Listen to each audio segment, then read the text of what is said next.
Hi there. So today what I'm going to show you is the start of the garden. I am trying this back to Eden method, which is basically, you can look it up online at backtoedenfilm.com. I had a small test garden last year that kind of worked. I grew mainly pots like these.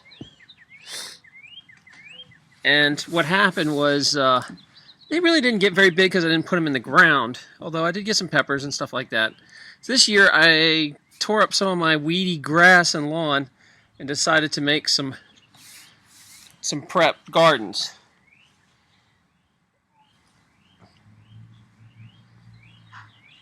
And I'm actually using some beds here. Now, what I got going on in the beds is I followed their technique. They use newspaper, but I ran out. So one of them has newspaper, the other has this black weed barrier. So I threw it right over the grass.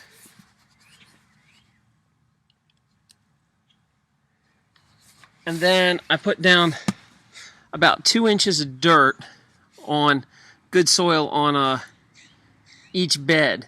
Now the next step is to, after the paper goes down, then the soil, then the next step is to go to wood chips, and you're going to fill that about 4 to 6 inches. I have those coming today. I just called a wood service, and I was like, it took about 4 calls, but I found one that delivers loads for free. So far this garden has cost me nothing because this was all recycled. See? I also have an interesting thing here. I have these strawberries that I put in one of these rolling garden beds.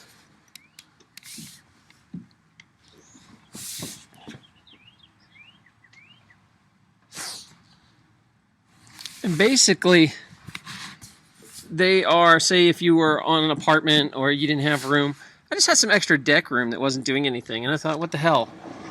So, although they're not cheap, I think they were like maybe 20 bucks or something. Anyway, so we'll see how this goes. I'll keep you updated. Okay, so I'm about halfway done, probably a little over now. I got the soil ready, and I'll show you what I've done here. I've got the wood chip pile in, and you can take a look here. Now, I haven't really planted much yet. I had some cabbage and a lemon tree that was already ready to go. What you basically do is dig down a hole for them, down to the soil and down to the paper. Place it, put a little soil around it, and then backfill it. But leave some room for the roots. You don't want to backfill it so the roots rot. You want to leave a little hole.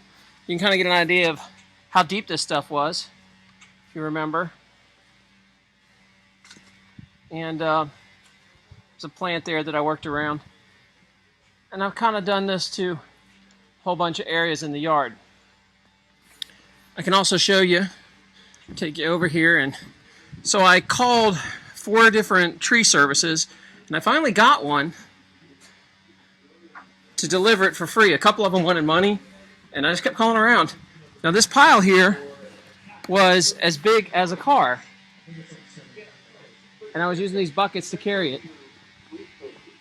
And what you want to do is you want to try to get the small warm pieces, like you stick your hand and you can actually feel the composting and the warm stuff here. Aim for the small stuff. Try to pull the large stuff out like this.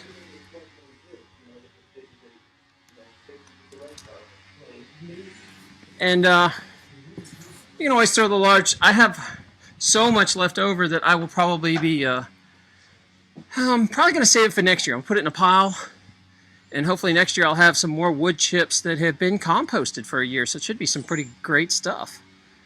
Anyway, I'll let you know how the growing goes if this actually works.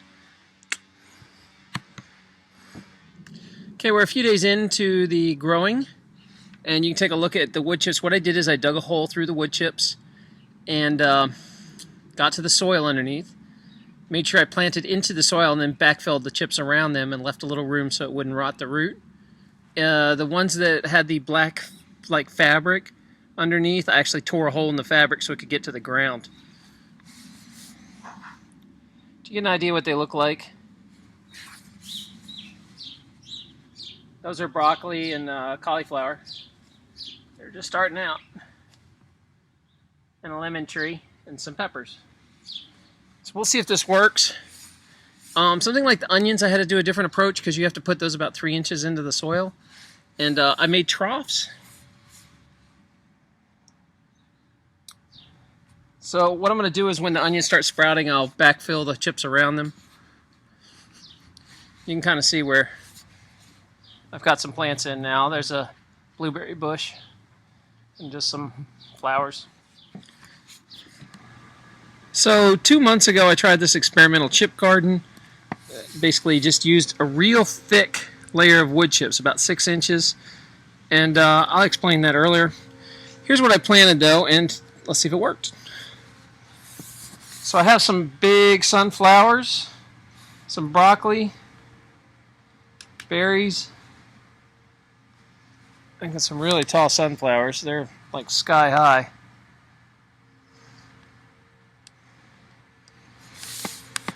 Also, I've already got some tomatoes and berries.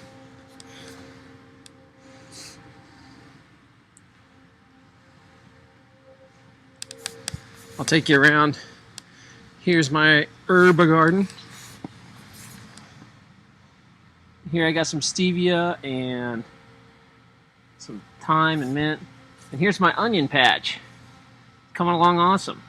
Now the secret I think is to put a lot of wood chips. A lot of people mulch and only put like 1 inch or 2. That's not enough. You got to really go like about 6 inches, 4 to 6. Here's my broccoli patch and as well as peppers.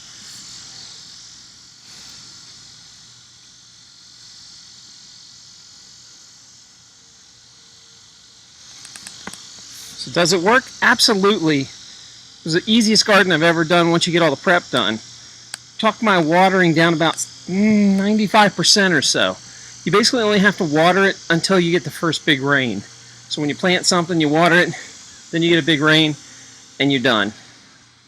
Also, I even chipped my strawberries. Take a look.